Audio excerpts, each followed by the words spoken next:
Intelligent autonomous navigation of the robots. And I'm Professor Myung from KAIST.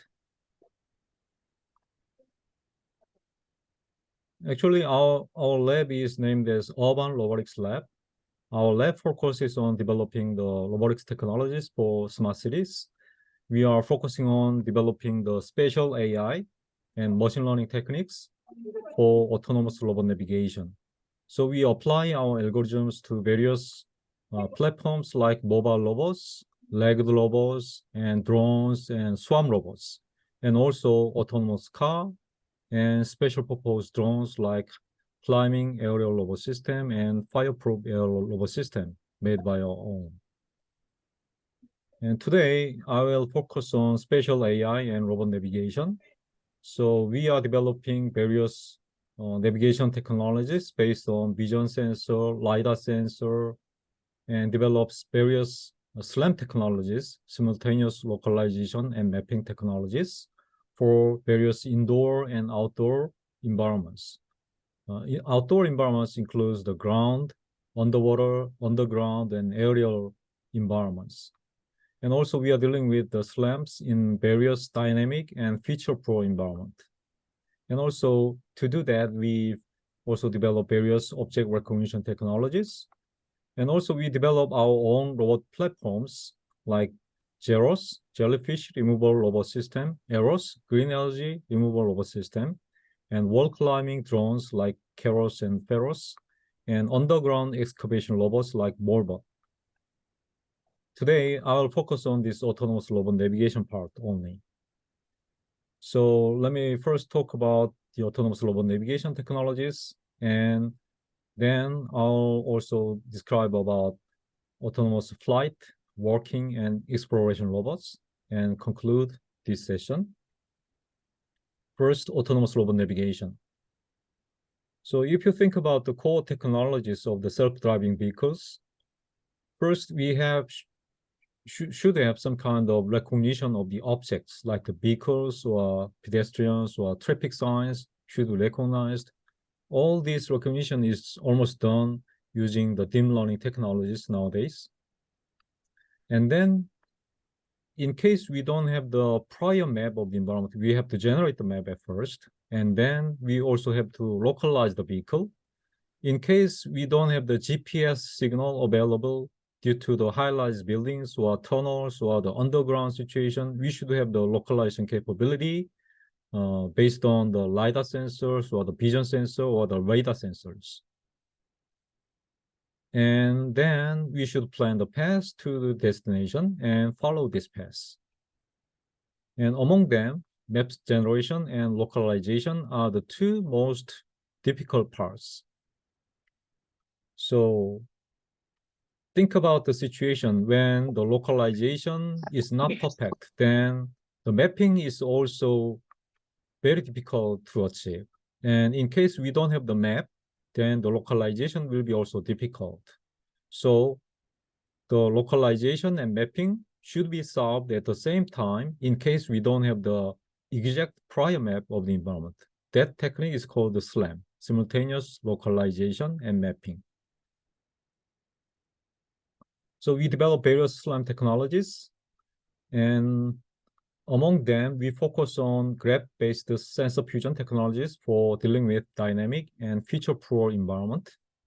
So dealing with the dynamic environment, we have proposed various SLAM algorithms like GP-SLAM, G2P-SLAM, and DynaBeans.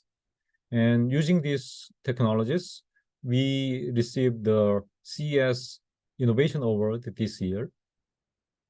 And for dealing with the feature-poor environment, we have made several algorithms, and among them, Leo won the first place in the LiDAR session in the ICRA. ICRA is the largest conference in the robotics-related one, and International Conference on Robotics and Automation this year.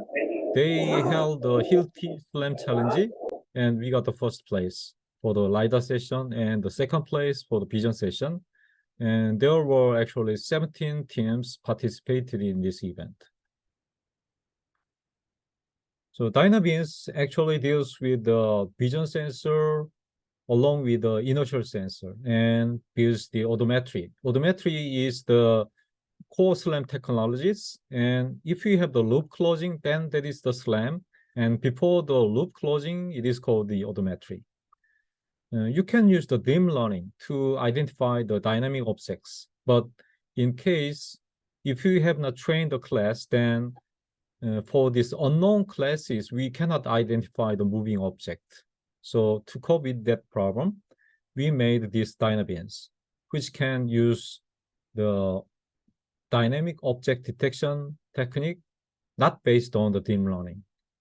So we actually use the IMU, inertial measurement units pre-integration data, and this will be used as the pose prior, and this information is utilized for identifying the dynamic and static features. So if you have the static feature, then that feature will be designated by the green circles in here, and for dynamic features, it will be designated by the cross, like this figure.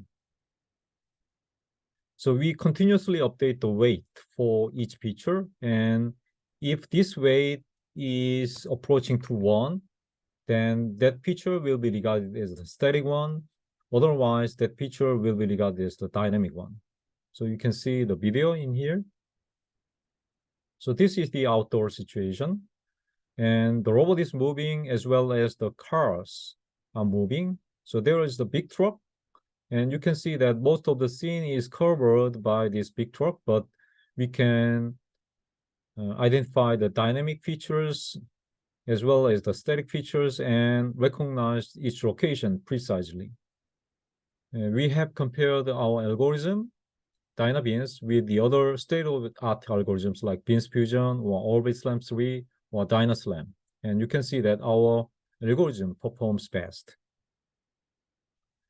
For the LiDAR sensor, we have developed this at Leo. We got the first prize in this Hilti Slam challenge this year. Our algorithm is actually based on the faster Leo, and Leo is the acronym for LiDAR inertial odometry. And we extract the plane and pose information using the HashMap-based voxel. And actually, if you use the conventional SLAM, then they will mostly diverge in narrow space when the LiDAR data is voxelized.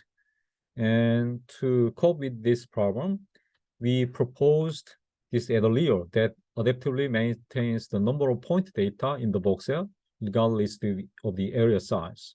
So this is the problem in this Hilti Slam challenge. Then you can compare our performance to the faster layer.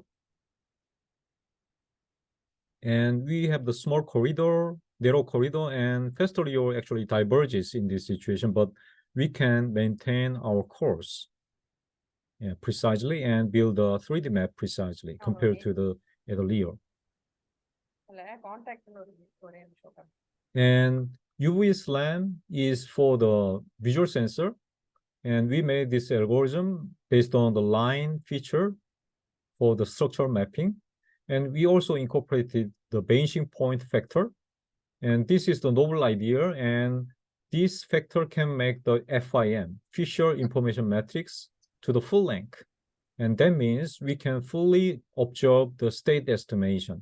So we have integrated this vanishing point residual to the original line feature-based SLAM. And by incorporating this, we can see the video clip here. And you can see that we can extract more aligned lines from the structures, and we got the best performance among the other algorithms like BeansMono, PL-Beans. They are the state-of-the-art algorithms, and our algorithm performs the best in terms of the RMSE, root mean squared error. And we got the second prize overall in the Hilti Slam challenge in the vision session. So you can also visit the leaderboard of the Hilti Slam challenge to see the result. So you can visit this website, and we got the first place using this at Leo in the LiDAR session among 62 teams participated. And our UV Slam also got the second place in the vision session among 11 teams. Actually, there are 3 data sets. The first and the third data set uses the handheld platform like this. And the second data set uses the robotic platform like this, and the 3D LiDAR and the vision sensor is installed like here.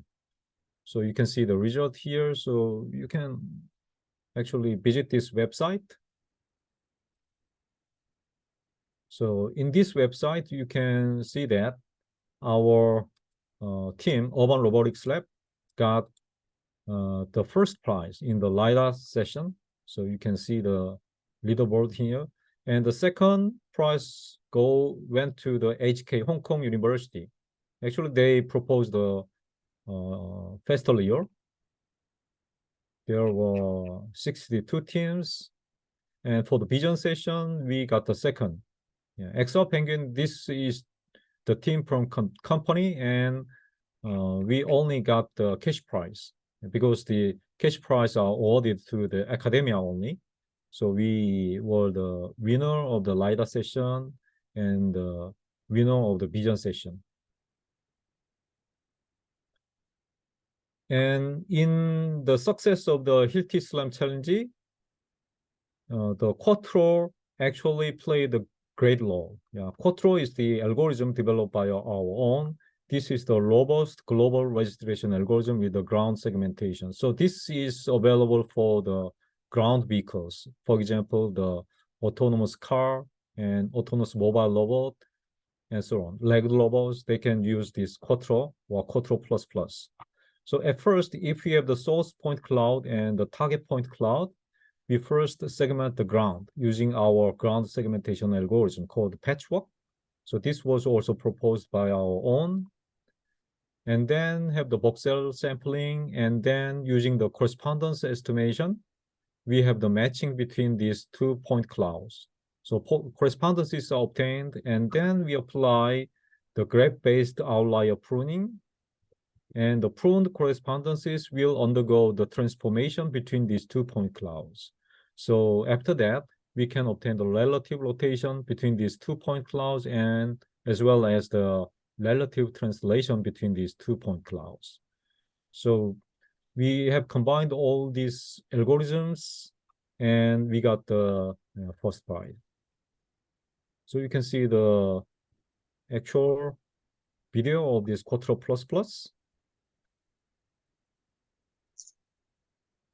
So due to the time limit, I'll skip and can see the animation like here. So regular one is one of the SOTA algorithms. So you can see that in the small loop cases, both methods succeed, as you can see. So this right video shows the Quattro++ employed on this regular one. But for the larger loop like this, Lagrangian fails, but our algorithm succeeds, as you can see. So the precise localization is possible using this Quattro++. So after the successful loop closing, you can see that our map is more precise compared to the baseline method. So can you see that here? So the map is somewhat blurred, as you can see, but our algorithm has a consistent map. So this is the one line, like the curve, but there are 2 lines, as you can see. So this is not consistent, but our algorithm can achieve this consistent map. So we have developed this autonomous vehicle by using such kind of SLAM technologies and also ground segmentation and loop closure techniques. So our vehicle is set up like this way, and we install the RTK GPS to get the ground truth, and the 3D LiDAR is installed, and the RGB camera is installed, and the IMU sensor is also installed. So using this setup, we extract the several features like the plane feature from the building, and also extract the pole-like features from the trees or some poles, and curve features are also extracted. By extracting all these features and incorporating this one to the 3D point cloud map, we can build the 3D point cloud map as well as the feature map. And utilizing this feature map, we can accelerate the localization and finally achieve the autonomous navigation of the vehicle like this. So you can see that we can extract a lot of features from the environment and match those features to the map. And we achieve very accurate localization performance in here. So let me skip the video. So some dynamic objects are also classified.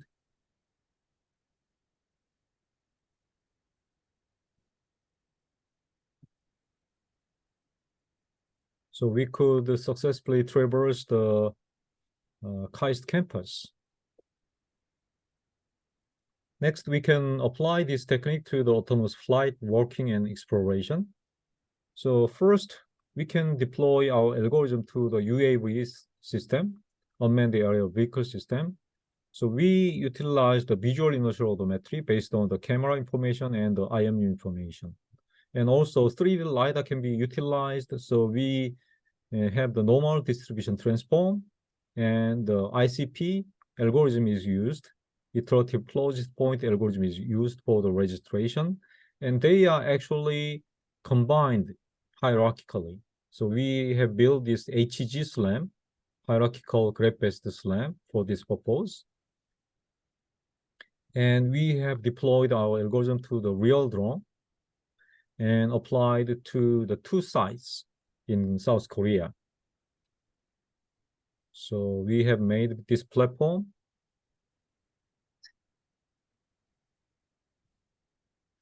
And for the first site, because the drone is flying underneath the bridge, the GPS signal may not be available underneath this bridge.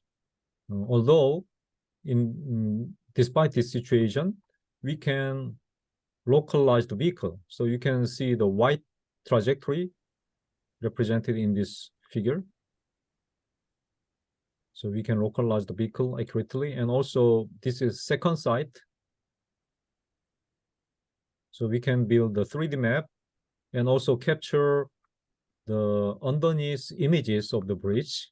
And after capturing all these underneath images, we can collect the images like this and have the deep learning for those images and identify the faulty locations like the cracks or some other anomalies can be detected using the deep learning.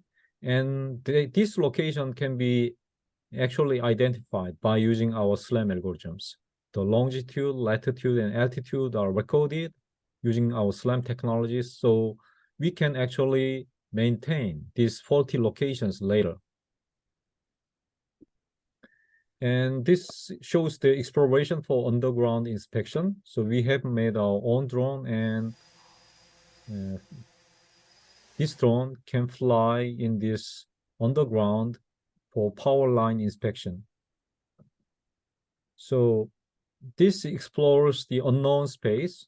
That means we don't have the prior map of the environment, and also we don't have to designate the goal location because it actually explores the frontiers. So it explores frontiers and build a 3D map of the environment like this way, autonomously. So using this technology, we won the Future Challenge Defense Technologies contest last year. We were the first winner, and we made our own drone like this way. And you can see that there is the 3D LiDAR installed on top of this drone, and also the vision sensor. And there is the inertial sensor. And we used the Javier NX processor for this purpose. You can see the video.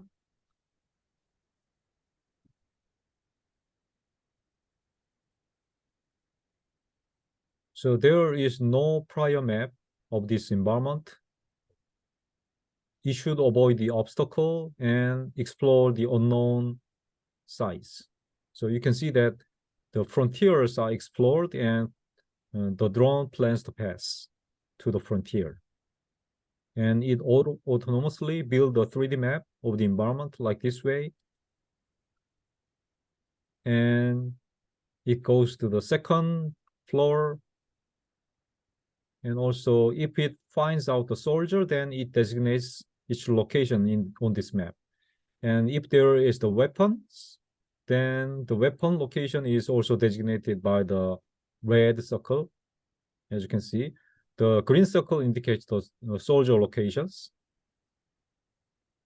So all this operation is done autonomously without the intervention of the human operator. So we employ the YOLO V4 for identifying those soldiers and the weapons. So after all the exploration, it returns back to the starting point autonomously. So we were the only team who completed this mission among 10 participating teams in the final.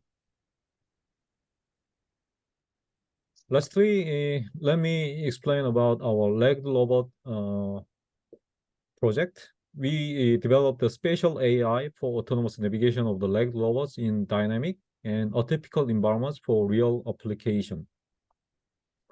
So we developed the perception part, and Georgia Tech from US is making the controller part. And there are mission planning part from other institute and application from other institute and teleoperation part from the company. So we first developed the algorithm, SLAM algorithm for quadrupedal robots. So this algorithm is named as STEP, state estimator for leg robots using the pre-integrated foot velocity factor. So we actually used the graph optimization technique, and we incorporated the pre-integrated foot velocity factor to the original graph. So you can see the cost function here, and we incorporated this pre-integrated foot velocity factor for the robustness for slippery conditions. So we don't have the non-slip assumption for these leg robots. In case we have the slippery situation, we can deal with this environment. And also for the gravel situation, we can also deal with this due to the benefit from the foot velocity factor in the previous slide. So this is quite robust compared to the previous conventional algorithms like Pronto from UK and Beans Fusion from Hong Kong. And our algorithm is the best, shows the best performance among them. So we deployed our SLAM algorithm to the real robot, quadrupedal robot, and we had the experiment in the KAIST campus. So if you have the loop closure, then that means the features are matched to the previous keyframe. So you can see those keyframes are matched, and we have the loop closure capability, and we can actually have the optimized performance for this quadrupedal robot. So this shows quite robust performance.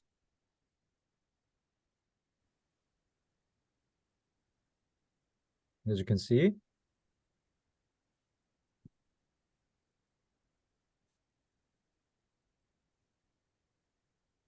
And also we have developed a travel algorithm that can detect the traversable area.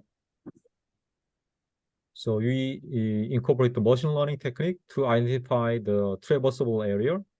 The traversable area is denoted by the green dots in this video, and the other objects are colored in the other colors. So we got the best paper award this year for the robotics and automation letters. And at KAIST campus, we had the experiment, and you can see the real video. By controlling this robot using the remote controller, we had this trajectory, and because this is the open space, we can compare with the RTK GPS. So RTK GPS has the millimeter accuracy in the open space, so we could compare that. So the test condition is like this. The distance 1.2 kilometers, and time for traversing is about 23 minutes, and average velocity is about 0.9 meters per second.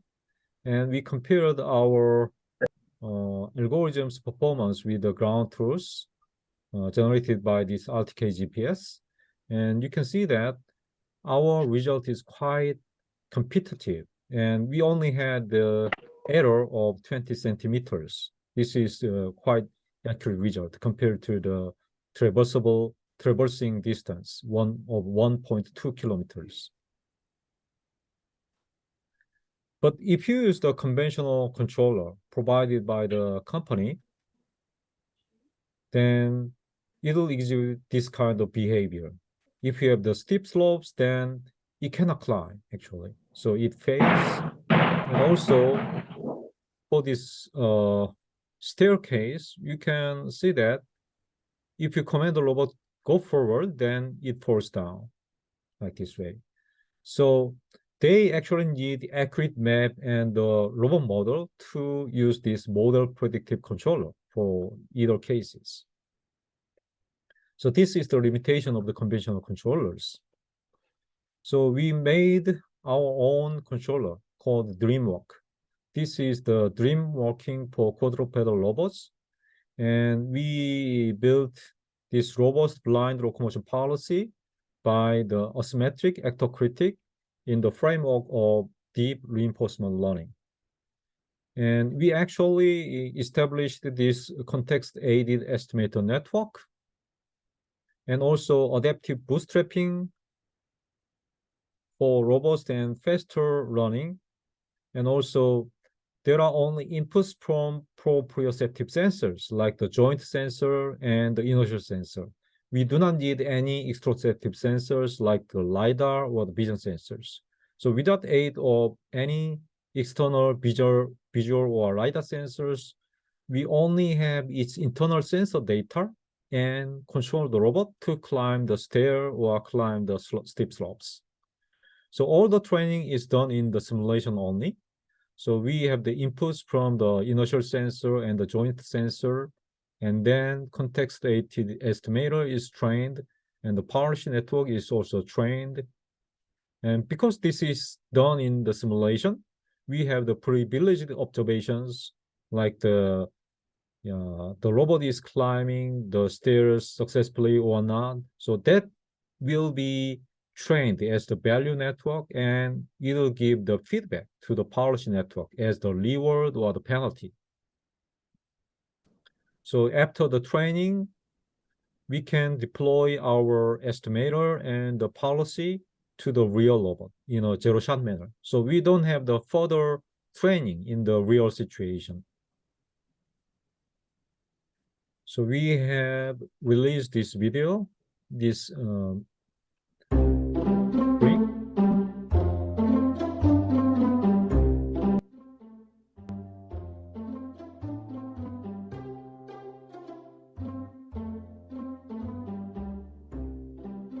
Can you hear the sound? Yes, sir. Yes, sir. Yeah, thank you. Audible.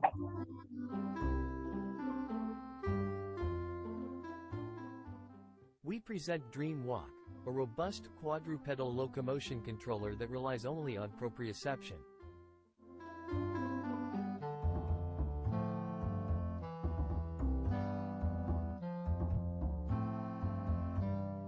So it actually climbs those kind of hills without the aid of the visual sensors. We only use the internal sensors like the joint sensor installed on the legs, and also the IMU sensor installed inside the body of the robot. We just have those kind of internal information and climb the hill and also climb the stairs. The controller can implicitly imagine the contextual cue of the terrain it is stepping on, making it able to quickly adapt to various terrain structures.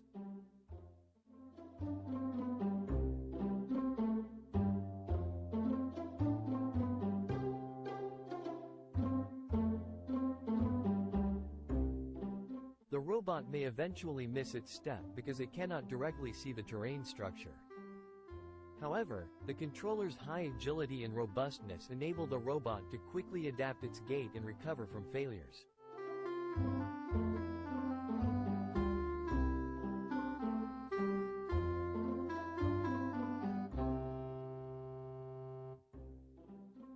Our controller is a neural network policy that was trained using a deep reinforcement learning algorithm. It was trained such that even though it cannot directly see the terrain, it can dream of it under the guidance of a privileged critic in the simulation. We jointly trained the controller with a context-aided estimator network, which can perform explicit body state estimation and latent information of the terrain using a variational autoencoder architecture. The probabilistic network architecture helps the controller be robust against epistemic uncertainty in the neural network. Finally, the learned controller and context-aided estimator networks can be deployed in the real world in a zero-shot manner.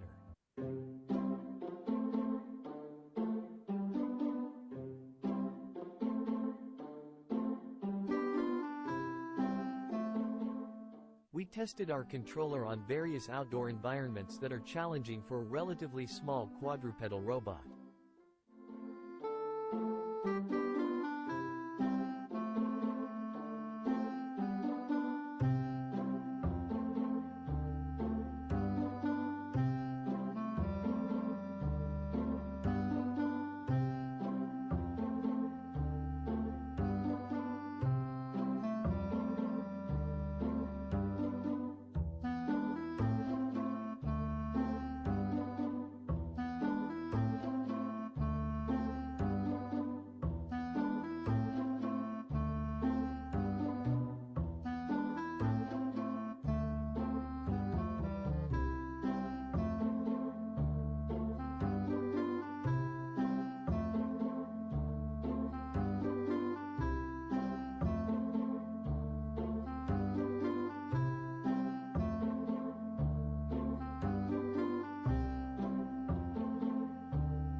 Okay.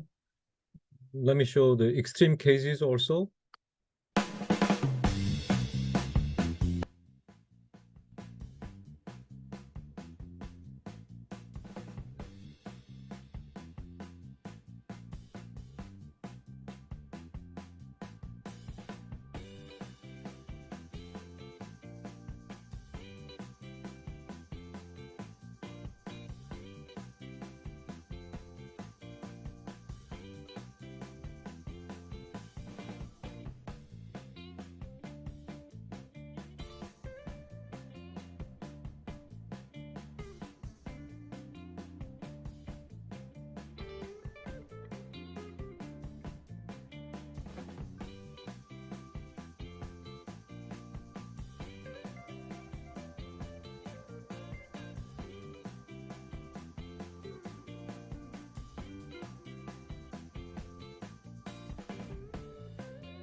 You can see that the camera is blocked, so this robot is blinded, but it can climb the stairs and also climb down the stairs.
Okay, so we have trained our algorithm in the simulation. So the simulator is the Isaac sim provided by the NVIDIA, and it just takes 1 hour, approximately 1 hour in the personal computer. So we actually deploy 4,000 robots in this simulator at first. And as you can see, each robot is somewhat similar, but very different actually. So they have different mass and different leg lengths and also different actuator performance. So we imposed some kind of domain randomization for this simulation so that we can deal with the real situation more robustly.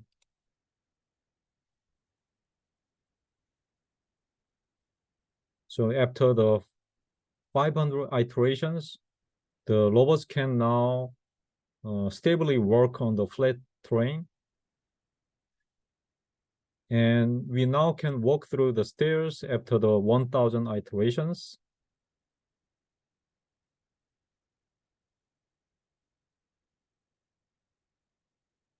After 1 hour of training, we can show the best performance, as you can see.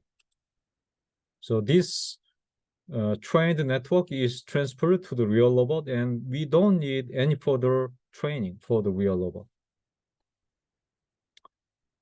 Actually, the robot can fall down. So to cope with the slippery or steep steps or severe push, we should have designed this fall recovery function. So to design this function, we also use the deep reinforcement learning in the simulator. So we achieved that by dropping the robots in various poses in the designated height. For example, 50 centimeters of height, we drop all the robots. And if that can recover robustly, then we give the reward. Otherwise, we give the penalty. So this robot can cope with various falls and can recover its falls quite rapidly.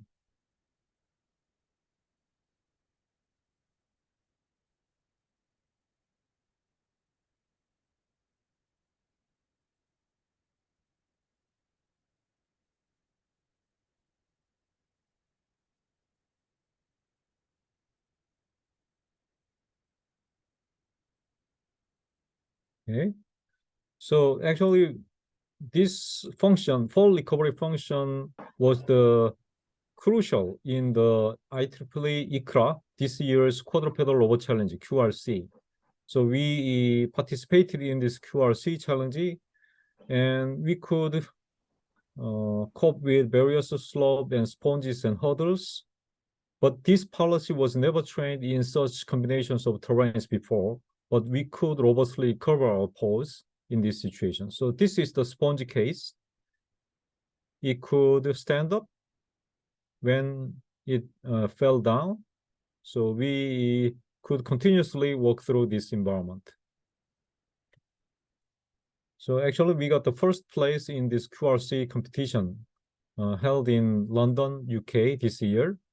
So there were 11 teams participated around the globe, and there were teams from MIT, CMU from US, and also Clemson from US, and there was Hong Kong University and also IIT from Italy, and also some French university has been participated.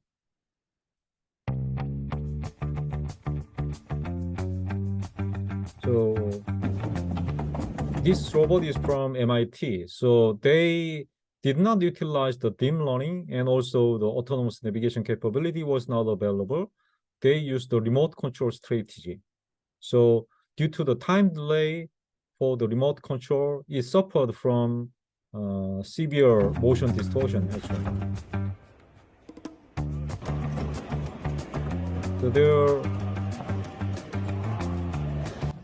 So there were many people. So there was a lot of latencies in the communication. So that's why they suffered from this communication delay. And this team is from IIT, from Italy. And they actually did not use the deep learning technique for train this robot, but they utilized the model predictive controller. So that's why it is quite slow, because they had to estimate the plane condition and step forward by utilizing the right and left alternatively. So it was quite slow, as you can see. This is our team. So we could robustly navigate this rough terrain.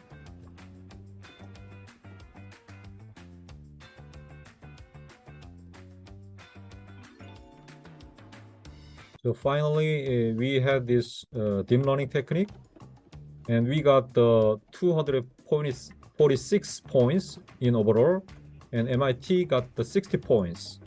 So we almost had 4 times more points than MIT team. So this shows the fall recovery.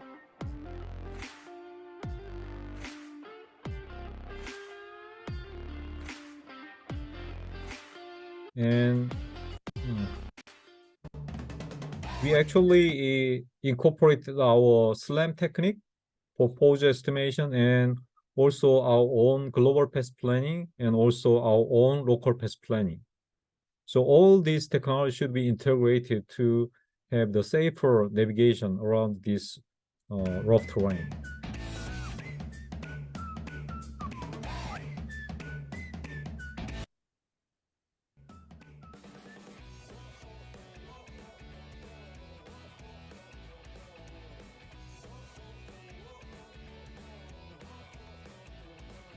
Shows the pose estimation using the LiDAR and the IMU, and also joint encoders are used.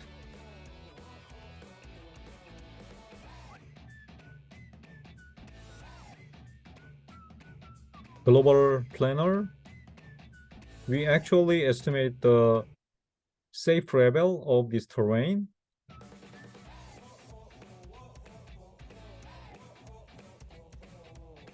So in this video, you can see that the yellow region indicates the safe region, and the blue region indicates the unsafe region. So we have to avoid this blue region and only utilize this yellow region to navigate safely.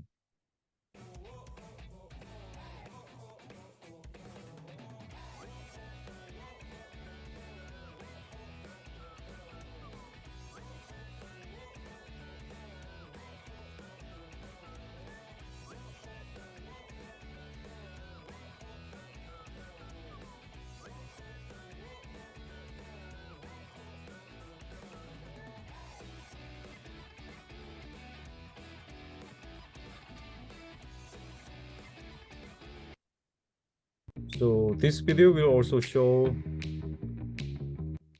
there were participating teams like here.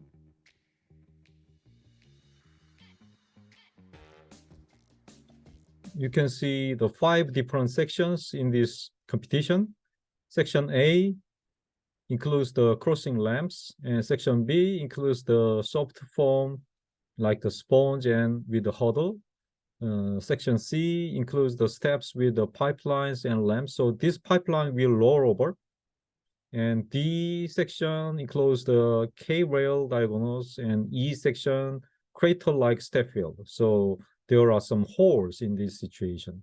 So repeatedly walking through this A, B, C, D, E, we can get the score. And if we have the autonomous navigation, we can have the 4 times more points than that of the remote control.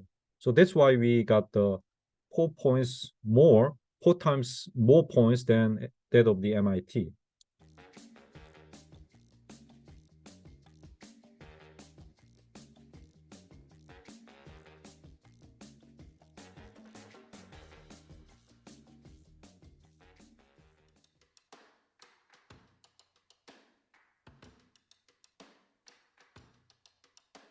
For the external sensor, we use the LiDAR and the vision. For the proprioception, we use the IMU and the joint encoder.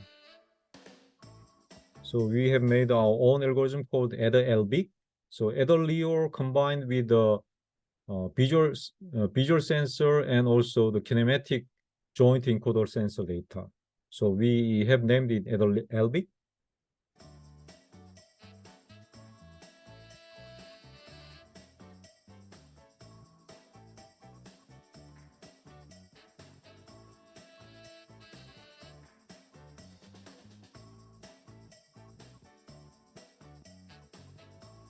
You can compare the map made by the FastLEO, which is the SOTA algorithm, and add a layer by our own. You can see that we can construct a consistent map while the KAIST layer provides the blurred map.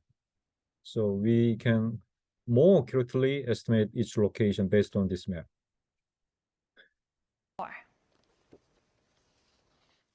A dog-shaped quadrupedal walking robot is climbing stairs. Things can get slippery, but the robot doesn't falter. It can also regain its balance quickly after unexpected knocks.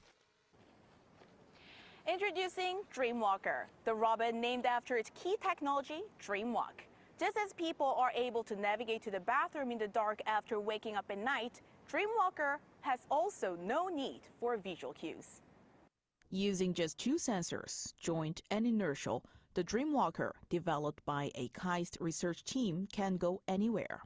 Once it encounters new obstacles, it can quickly plan an optimal path using its past experience, which enables it to adapt to new environments. To achieve this capability, the DreamWaQ has undergone reinforcement learning with approximately 1,000 robots going through a variety of simulations. As soon as it touches the ground, the robot determines what kind of terrain it is on based on its previously learned environments. The whole process takes place in 1,000th of a second. This skill is comparable to a person being able to navigate something like a stairway based on their past experiences.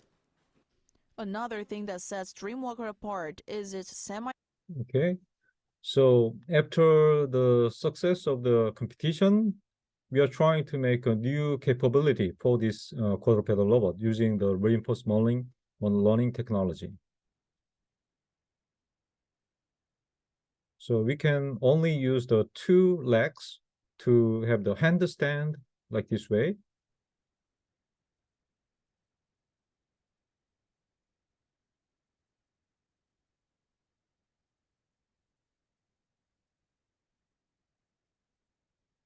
So you can use the 4 legs or 2 legs depending on the situation.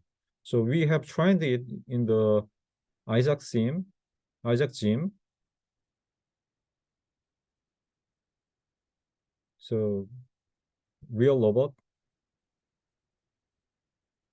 You can see that it can robustly balance its pose, although we have less degrees of freedom compared to the humanoid robot.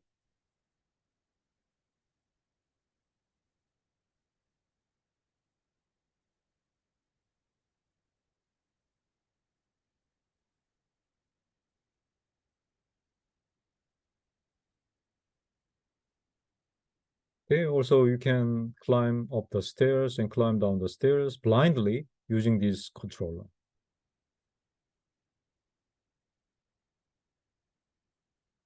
So all this training is also done in the deep reinforcement learning framework.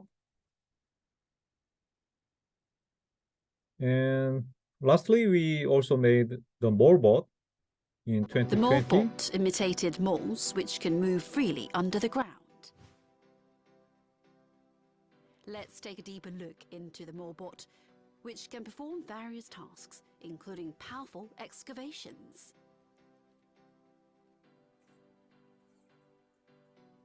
저희가 개발한 두더지 로봇은 두더지의 생물학적인 구조 그리고 생물학적인 습성을 이용해서 그 굴착할 수 있는 효율을 높이는 그런 로봇이 되겠는데요. 다양한 천연 자원뿐만이 아니고 여러 가지 우주 공간의 샘플 채취라든지. So by mimicking the anatomical structure of the moles, we have developed this expandable drill bit, and also using the spatial structure, we can transform the linear actuation to the angular circular actuation very quickly. 그런 다양한 용도를 위해서 개발이 되었습니다. 처음으로 이제 모방한 두더지 종은 이제 아프리칸 몰렛이라는 것으로 이제 그 두더지들은 이빨을 이용해서 토양을 긁어내는데요. 이제 저희 로봇 같은 경우에도 이제 단단한 토양을 이제 긁어낼 수 있도록 드릴비트를 개발했습니다. 두 번째 모사한 두더지 종은 이제 유러피안 몰이라고 해서 저희가 일반적으로 알고 있는 두더지의 형태인데요. 이제 그 종 같은 경우에는 이제 So we can dig up to 4 megapascal concrete structure. Okay, in conclusion, there are a lot of application areas. We can apply the spatial AI and autonomous navigation for the UAV, unmanned aerial vehicle, and also the unmanned surface vehicle, also to the autonomous underwater vehicle, and also autonomous excavation robot like Molbot can be utilized, and also for the space exploration. Planetary rovers, drones, and sampling robots are needed because the human labor is not available in this particular situation. So in the in the EU, they are planning to utilize these quadrupedal robots in the space exploration. So there are a lot of chances for utilizing this autonomous navigation in the near future. Thanks for your attention. And if there are any questions, then please let me know about that. Thank you.